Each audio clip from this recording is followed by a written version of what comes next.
As I look on my screen here, I see on line one that it is high time for my good friend, my best friend, my gambling buddy, my life correspondent, and a great legal mind. It's time for FRI JAY. Good morning, Americans. It's FRI JAY.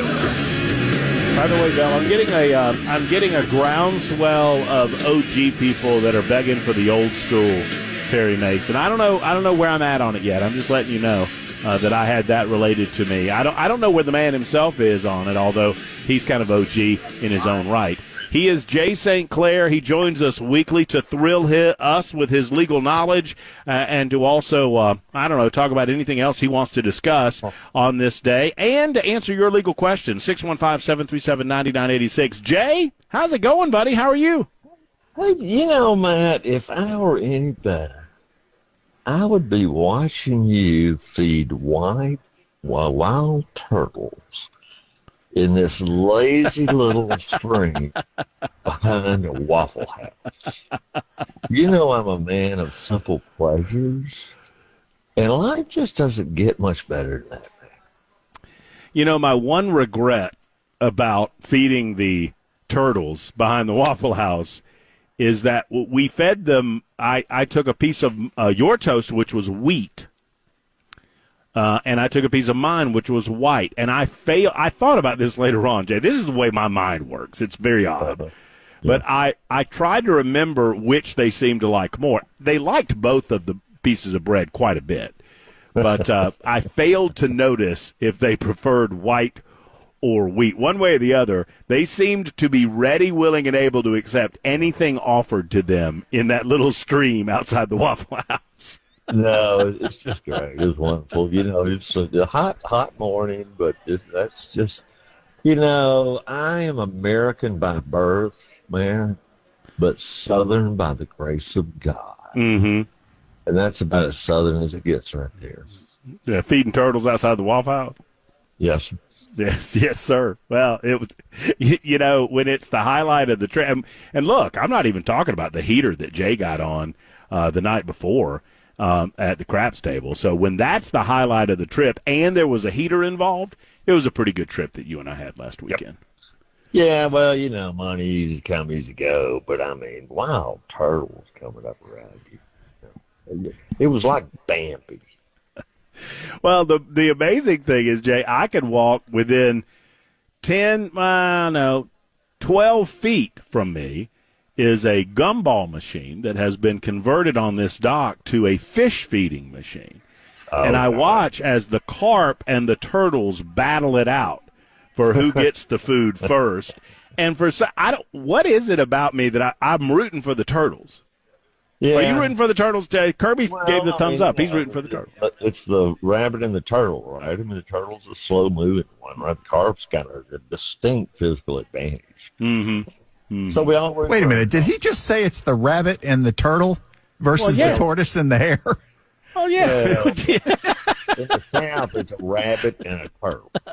That's right. We don't know what a tortoise is, Belle. Come on. Or a hare. A hare? What are you talking about? Like a hair on your head, Belle? Come on. It's a rabbit. It's a wild rabbit. All right. We shut Belle up there, Jay. We did a good job. Yes, you did. Jay, it occurs to me at this point, and I asked you about this morning, and I misstated it in my text, but it occurs to me that we haven't talked a lot. Isn't it interesting with everything going on with Joe Biden and the decision on the part of whomever made the decision, and we have some pretty good information that it wasn't Joe and it wasn't Jill. It was more like Barack and Kamala and some others that made the decision that he had become such a liability on the Democrat ticket, they had to remove him and replace him and all of those things. It occurs to me that all of these, what was being referred to as lawfare issues, we haven't talked about those in quite some time. And I thought maybe it'd be a good opportunity to kind of reset, because I think, if I'm not mistaken, we had 4 different issues going on simultaneously against Donald Trump. Is that not right? No, yeah, that's exactly right. And the whole thing is sui generis, man. Ooh. It's one of a kind. It's never happened before, and I frankly think it'll never happen again. So they had 4 criminal charges brought against him, none of which were filed until he announced he was running for president. Huh. How odd.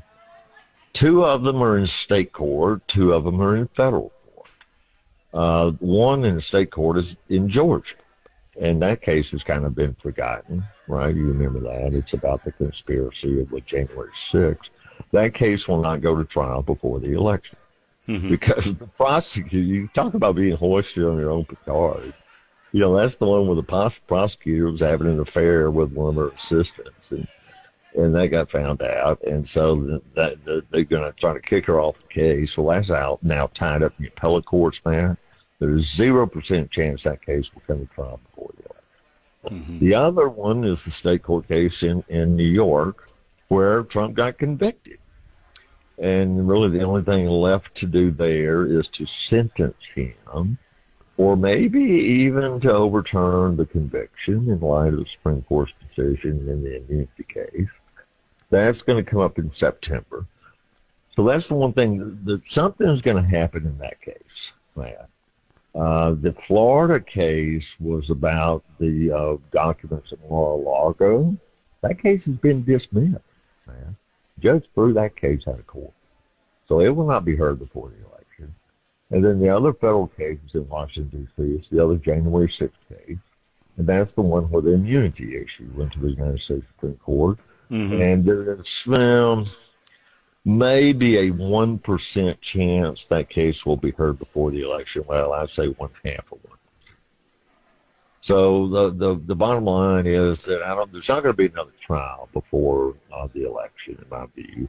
The only thing that's going to happen is the sentencing in New York, and that will be driven 100% by politics. I think, as I've said to you before, man, I've never understood what the strategy was here. I've just never understood it. These cases have nothing to do with law. They have 100% to do with politics.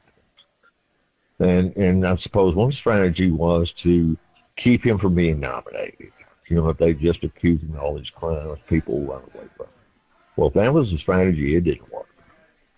And that's history now. So then I guess the other strategy was, let's charge him with all these crimes, get him convicted with as much as you can, and nobody will ever vote for him. And, you know, that's kind of where we are now. But the interesting thing to me, Matt, is we don't hear much about that in the campaign. Right? Every so often they refer to Trump as being a felon. But we don't hear much about it. Yeah, so she tried, and I don't know if they if they've abandoned it altogether. But right when they named her, you know, they thought it was a real slick that, you know, she said, you know, I was a former prosecutor and I put felons behind bars and I put felons in jail and now I'm going to take care of another felon. She's kind of throwing that out there. Right. Jay, she stopped doing that. And I'm wondering if Democrat strategists have not told them to stop doing that because they don't want to remind. I know it sounds partisan, whatever. I mean, they don't want to remind potential Democrat voters that have had negative impact with the law that she used to prosecute drug offenses and other offenses that, you know, they need these people to go vote for her. I don't think they want to remind people necessarily that she used to be a prosecutor. Yeah, I bet that's probably right because they're certainly not talking about it. And I don't think it has affected more than, you know, well, this is your area, it's not mine. But I think it's had a little effect on how people are going to vote. So I don't know, it'll be interesting to see what that judge does. And frankly, I think the best thing they could do from Trump's perspective is send him to prison for 5 years. So so what are the judge's options? I mean, could the judge delay sentencing until after the election? He could. He's got a lot of options. He's a judge, right? I mean, he's got a lot of things on his table that he could use. Well, I mean, he's just got absolute discretion. He could put it off. He could say, well, this recent Supreme Court case overturns this case, and so therefore I'm going to vacate the verdict. He could do that on one extreme. On the other extreme, he could sentence Trump to prison. or he could sentence him to probation. So he's got a lot of options, and I will say it again. I'd say it right to the judge's face if he were here. That decision will be based 100% on politics. It will be based 100% on what he thinks is best calculated to get the Democrats elected president. So with that in mind, I don't think that we'll see the judge demand. I mean, I suppose he could, upon sentencing. I mean, you talk about his ability to, do this the way he wants to do it. I mean, you're saying that in this world that we live in 2024, this September, that judge could demand that Donald Trump be remanded into custody? He could, absolutely. He could slap the handcuffs on him and walk him out. Jay, is it consistent with my personality that I'm begging for that to happen? Well, you're not the only person. I mean, look, they tried to, I've forgotten who, Ben Carson, I think, said it just best. First they tried to ruin his reputation. Uh-huh. Then they tried to bankrupt him with this silly $400 million verdict up in New York. Then they tried to kill him. Yep. Well, now they're putting him in prison. I think we ought to call him Nelson Mandela. I mean, my goodness. It is fascinating. All right, 20 after the hour. Already a number of you have gotten some questions in for our FRI JAY edition. Get them in at 615-737-9986. That's the best way to do it via the super text line, 615-737-9986. Any and all questions coming toward Jay St. Clair, we'll get to them next on Super Talk 99.7 WTN. Jay St. Clair is with us. It is FRI JAY as well. Jay, I would like to impart this message to you before we get into any questions for you, and there's a lot of them. This message from longtime listener, one of my favorite super texters, John in Lawrenceburg, would ask that if I would convey a message to you, Jay St. Clair. Are you ready? Yes, sir. Jay, are you aware? This is the question. Are you aware that 3 weeks from tomorrow, it's football time in Tennessee? John, thank you for that, sir. And yes, I am. But, I have battered ball syndrome. So I try not to invest myself too emotionally into that. But yeah, like a lot of my liberal listeners have TDS. Jay has BVS. Absolutely, a lot of people do. Well, I hear that there's a cure for that, and his name is Josh Heupel. That's what I've heard. It's funny, man, because I grew up. I was actually there at the last. I can't remember the guy's name now, but Johnny Majors came out sophomore year. Johnny Majors. I was there. Tennessee lost to Alabama 11 years in a row. It was lean times. Well, my son Chuck had the exact opposite experience. Right, he grew up during the '90s, and the UT was the best college football team in the country. So it's all about perspective. And my grandpa had a saying about the sun shining and the dogs behind. You know what I mean? That's right. Yeah. Well, Alabama folks may be about to get a little taste of that. Well, you know what? I might not be a fan of the Big Orange. I might be a Georgia Bulldog. But on that point, the Tennessee Vols and the Georgia Bulldogs are right there in line with one another. Well, so is the rest of the free world. The only person I know that feels differently about that is Pamela Furr. Well, and, that it's just proof that nobody's perfect, Jay, the fact that she's an Alabama fan. You know what I mean? Proof that nobody's perfect. I almost got put in jail one time up the Tennessee, Alabama weekend. I made a mistake going up to Gatlinburg, and the Alabama people take it over. And I mean, take the city of Gatlinburg over. So I stood at the crowded restaurant and said, round the bowl, down the hole, roll, tide, roll. Got thrown out of the restaurant. By the way, a lot of your fans are out and about, Jay. Larry has written in and said, I waited to eat lunch today to make sure that I could hear FRI JAY. How about that? Oh, Larry, thank you. I love Middle Tennessee. I love you, and I love your listeners, and I just really thank you for letting me be on your radio show, man. The question for both of y'all to answer, what do you think would have happened to the Republican Party and the country as a whole? I even hate to consider this question. I didn't pre-read it. But 8210, I understand why you ask it.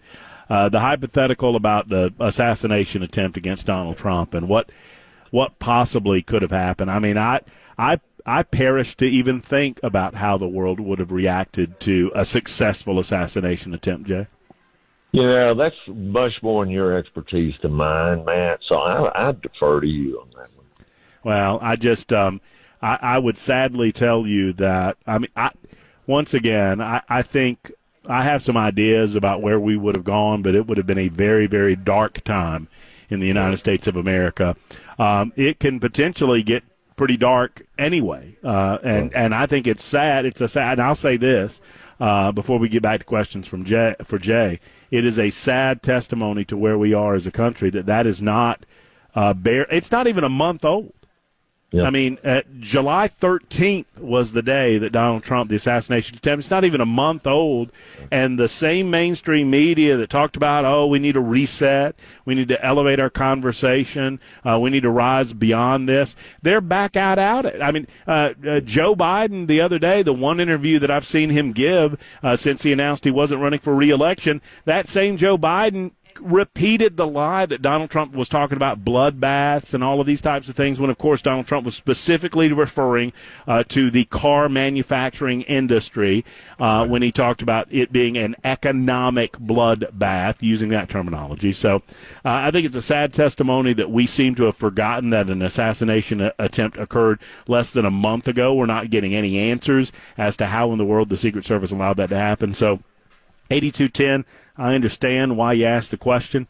I understand your thought process in it. And if you think like me, you recognize that it would have been very, very dark times in this country. Civil unrest, the likes of which we've not seen. I mean, forget the summer of 2020. I think it would have been civil unrest, the likes we haven't seen since the late 1960s. 615-737-9986. A lot of questions for Jay. A lot of people wagging their finger at you, Jay, telling me to tell you that there's good times ahead for the Big Orange. So we'll maybe get into a few of those as well as we continue with Jay St. Clair from Twin Creeks Marina on Thames Ford Lake. It's the Matt Murphy Show on Super Talk 99.7 WTN. We are live at Twin Creeks Marina at Thames Ford Lake. Would love to see you. Drafts and Watercraft doing a brisk business. There's Scotty taking folks to the tables over there. Look at him. Scotty getting some work out of Scotty, which is kind of nice. Jay St. Clair is on the line with us as well. It is FRI JAY, a symbol of the impending weekend. We're very excited about all of that, and we appreciate your calls, your questions that you're getting in on the super text line. And as they're coming in, you're welcome to get yours in as well. Any and all legal questions will be answered from you to Jay. 615-737-9986. 615-737-WWTN. Jay, I'm getting several questions about, and I know we're kind of getting to the zone where we might be doing this once a week, but right. It is kind of your area of expertise. But apparently enough people are listening. Enough people are listening that are concerned about non-competes, Jay. Did you say kind of? Matt, how long did we sit in those depositions together? Where did you first hear the phrase clean kill? That was from you, buddy. I want to tell, Jay was representing a different client. And I was involved in. I'm going to tell the story real quick. This is good enough to tell. And I don't know that we've done it for the Tennessee audience in full. Yep. But Jay has been my best friend for a long, long time. And he is one of the finest employment lawyers will ever find across the face of this United States of America. I mean, he's a great lawyer. And Jay, in a case that I was involved in, was representing another friend of mine. Because I was being represented by the company that I was working for. So I had the company's lawyers, and Jay was also. And Jay was in the room. He was not representing me as I was being deposed. And there came a point where the lawyer that was deposing me started grilling me on this text conversation that I was having with somebody. And all I saw was a telephone number. and it was vaguely familiar to me, but I couldn't really remember. And he was asking me, "What did you mean by this? What did you mean by that?" And he goes, "And who was this?" And I said, "I don't really recall whose number this was." And based on the nature of the conversation that was going on in this text exchange, I said, "Is it okay if I ask Mr. St. Clair a question?" And the lawyer said, "Yes." And I said, "Hey, Jay." And you said, "Yeah." And you had already started giggling because you were reading along. I said, "Jay, is your telephone number so-and-so?" And he goes, "Yes, Matt, it is." And I looked at the guy and I said, "This was a conversation that I was having between myself and Jay St. Clair." And the guy had no idea what was going on. It was so awesome. That's Jay, actually very believable because, you and I text all the time. I talk to you on the phone constantly. I couldn't tell you what your phone number is. well, It's under that. I'm going to tell you the punchline to that, Bill. This was incredible. We were out at the Barber Motorsports track one time, and Matt rode his motorcycle out there, and then he had to leave. I stayed out there driving. Well, he left his phone behind. Mm-hmm. And figured it out on the way home, stopped at a gas station, and called back to the track. He just somehow, by the grace of God, remembered my cell phone number. Mm-hmm. I have no idea how I remembered That's a your miracle. number. Yeah, it was amazing. But I was standing in the middle of a rainstorm going, "What is Jay's number?" I thought about Lieutenant Dan when I thought about that. Isn't that what we called him? I think that's right. All right, but a lot of folks, Jay, I mean, obviously this is your arena. They're asking if there's any change in status on the issue of non-competes. Now, the answer is no, there is not. It's set. The rule is set to take effect September 4. There was a judge down in Texas that enjoined portions of it, but it's only for that little area in Texas. So we're on a trajectory right now where the rule will take effect September 4th. There's going to be a lot of legal challenges to it. So here's what I would tell people who currently have non-compete. I could talk about this for a long time, but I'm going to try to abbreviate it. You know, I think that non-competes are hard to enforce, first of all, but the two real-world effects of them, number one, is companies are disinclined to hire people that have non-competes, because they don't want to have to spend the money to beat it. Mm-hmm. And number two, people that have non-competes are disinclined to challenge them because they don't want to spend the money to fight them. So that's the interim effect of non-competes. And so I think what's going to happen come September 4th is if the rule takes effect, which I believe it will, that companies will be less concerned about hiring people with non-competes because at that moment in time they're enforceable. And I think people will be less concerned about violating their terms because as of that moment in time they're unenforceable. So the bottom line advice is this: if you're wanting to change jobs, you've been wanting to change jobs, totally independent of your non-compete, but you've been afraid to do that because the non-compete is an impediment, then I think after September 4, that'd be a good time to start job hunting. Mm-hmm. You might want to start a little bit ahead of time. Well, I'll get your resume updated. Do you believe, Jay, let's say everything stays in place as it is now, do you believe companies, how do you think they'll react in terms of contracts? You know, we live in a world, radio is a world where there's a lot of non-compete language. And that, you know, most people know that. And there are other businesses that have, you know, sales-related businesses. A lot of them have non-compete language in these contracts that they require, you know, employees that are coming on board to sign. Do you think those non-competes will remain, at least from a language standpoint, in the contracts, or do you think we'll see them go away? No, they'll stay there because it only becomes an issue as if the person leaves and goes to compete. Then it's at that point the company has to decide whether they want to try to enforce a non-compete or not. And, of course, at that point there's going to be a rule in place that says they're not valid. So it's going to be a lot more expensive for the company to challenge it. Mm-hmm. But, no, I don't think companies will go in and take them out of the contracts. They just won't enforce them, which, frankly, happens quite a bit right now, Matt. You know, because I get calls about this a lot, and companies will call me, you know, somebody leaves and in violation of non-compete goes to work for somebody else. And they'll call me and say, well, how much is this going to cost to, you know, to push this? And they're expensive cases. And I say, well, you know, probably, let's say $150,000. just kind of up front. And then they'll ask me, well, is it worth it? And see, this is where a lot of people don't really understand the real price of oil money. So my question is, well, how bad are you getting hurt? Mm-hmm. How much is this costing you? Mm-hmm. There was a case I was involved with involving the enforcement of non-compete that went on for years, and there were hundreds of thousands of dollars in legal fees being paid. And so we finally asked the other side, well, what are your damages? What do you claim you lost? And they paid tens of thousands of dollars to hire an expert witness. Do you remember what his answer was? I think they eventually came to a figure of 30, but they didn't know. They didn't know originally, did they? It was $34,650.28. You remember? I can tell you, right? They spent, and it's at that point that dropped the case. Yeah, right. And you recognize it's become a suit of spite almost at that point, right? That's right. Yeah. So they're used. So Jay, you're hitting on it, right? So a lot of times they're used as a way to put another barrier between a potential employee and poaching an employee to another company, right? You said that exactly right, man. Okay. They don't actually have to file suit, just the existence of the non-compete. Right. Like I say, number one causes some company. I get this a lot of companies will say, hey, Jay, we want to hire this guy. He's got this non-compete. Look at it and tell me if you think it's enforceable. And then, if I say, well, it could be, then they say, well, we'll take a pass. Because we don't think this guy's worth $150,000 to us. If he's going to bring $2 million worth of business with him, then, okay, well, maybe it's worth it.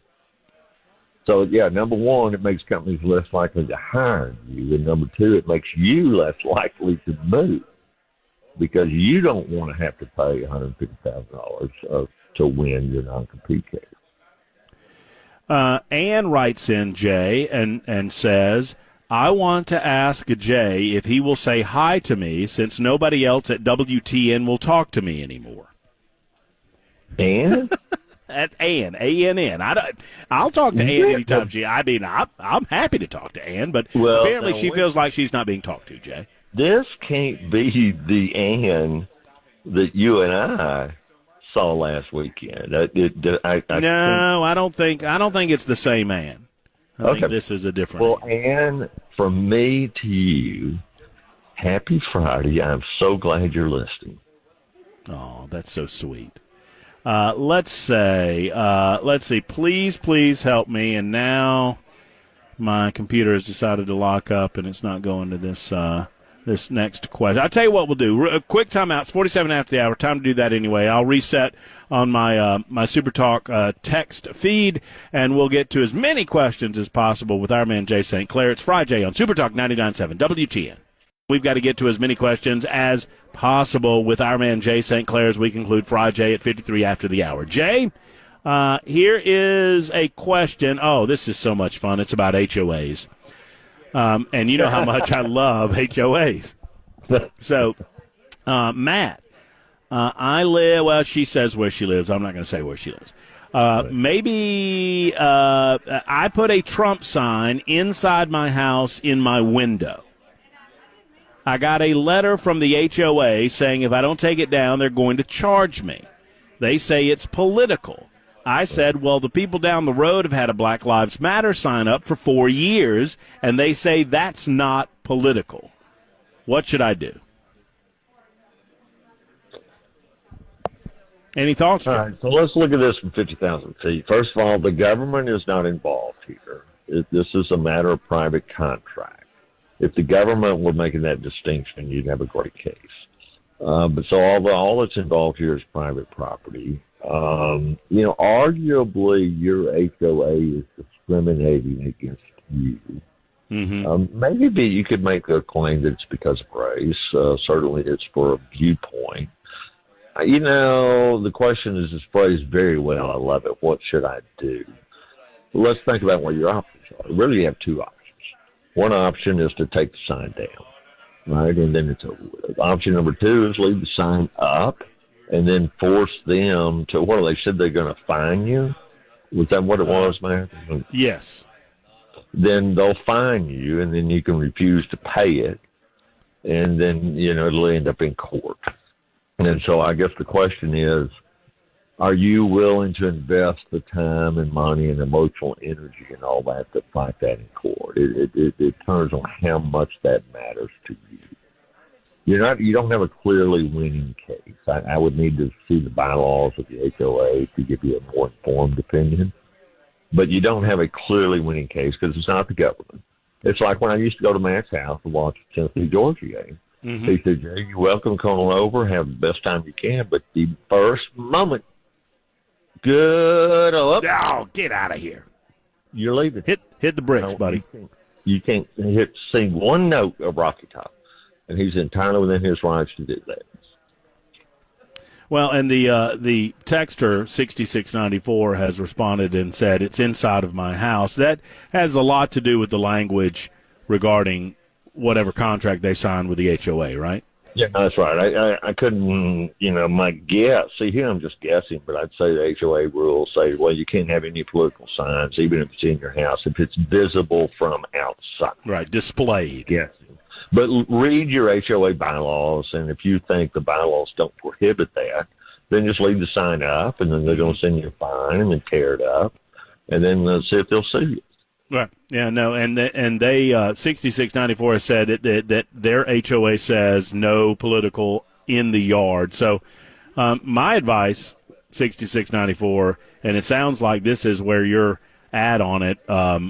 And I'm talking to the texter, Jay, not to you, is I'd leave it up. And it's a great, Fred Sanford had this great saying. There was a great Sanford and Son episode. I know you're an Andy Griffith guy, Jay, and I don't know how much Sanford and Son you had in your life. But I watched a bunch of it. I used to listen to his comedy records. He was a dirty old man. He was dirty but funny. Boy, oh, boy. And there was one episode where they were worried about bills, and Fred just said, put them back in the mailbox. That was his answer. Put it back in the back. So I would just not respond and just see what happens. Let's see. I've got them coming in. A lot of people are responding. Oh, y'all are wearing me out because they're telling people to put up signs that say Trump lives matter. I heard that's pretty funny. I heard Jay. I heard you say once you can sue a bologna sandwich. Does that mean you can sue a politician? You can say there. Hey, Bill, what does it take to file a lawsuit? Let's see if Bell's listening. Bell might be screening telephone calls right it now. takes two things to file a lawsuit. I'm sorry, I was talking to Brian Wilson. What? Yeah, what does it take to file a lawsuit? It takes a crayon and $400. That's exactly right. And I think depending on the type of lawsuit, like the kind of legal action you're taking, that determines the color of the crayon. So, yeah, the answer to the caller's question is you can sue anybody you want to for anything you want to. Takes two things: crayon to write out the lawsuit and $400 to file it. Doesn't mean you're going to win. Well, that's the truth. Let me see. I'm trying to find one that we can get in here in the last minute. Question for Jay. I'll never get that one in. That's about Brink's home security. Ask that question. 0403. Ask that question next week, and I'll get to it because it is too lengthy to get to Jay on it this week. Jay, you know how much I love it. The only place I would rather be than right here on the radio with you is teeing off around right now if it was 96 degrees and with 70% relative humidity at Tunica National in Tunica, Mississippi. How about that? I'll never do that again, but I'll meet you at that peaceful little creek behind that Waffle House any day if it goes first. I'll see you next week, my friend. Take care. Have a great weekend. See you, buddy. There's Jay St. Clair, our good friend, legal correspondent, life consultant, and gambling buddy. Enjoyed the feeding of the turtles a little bit more than the whooping that he received by Matt Murphy that afternoon. I didn't even bring it up while he was here because I wouldn't do that to my man Jay St. Clair. Outcome as to what we could see in the United States of America in the next 5 to 10 to 15 to 20 years. And I think they are a bell cow, as they say, as to what could be coming around the corner, lest we stop it. Thankfully, in the United States of America, we have a few things that prevent some of the activities going on in the United Kingdom right now from happening to us, namely the First Amendment to the Constitution of the United States. But let me tell you something, friends. There are people that are looking to diminish or destroy that First Amendment on the basis of, quote-unquote, hate speech. We'll talk about what's happening in the UK and how it potentially could come here in a moment. One more hour to go from Twin Creeks Marina. It's Matt Murphy and The Murphy Show on Super Talk 99.7 WTN.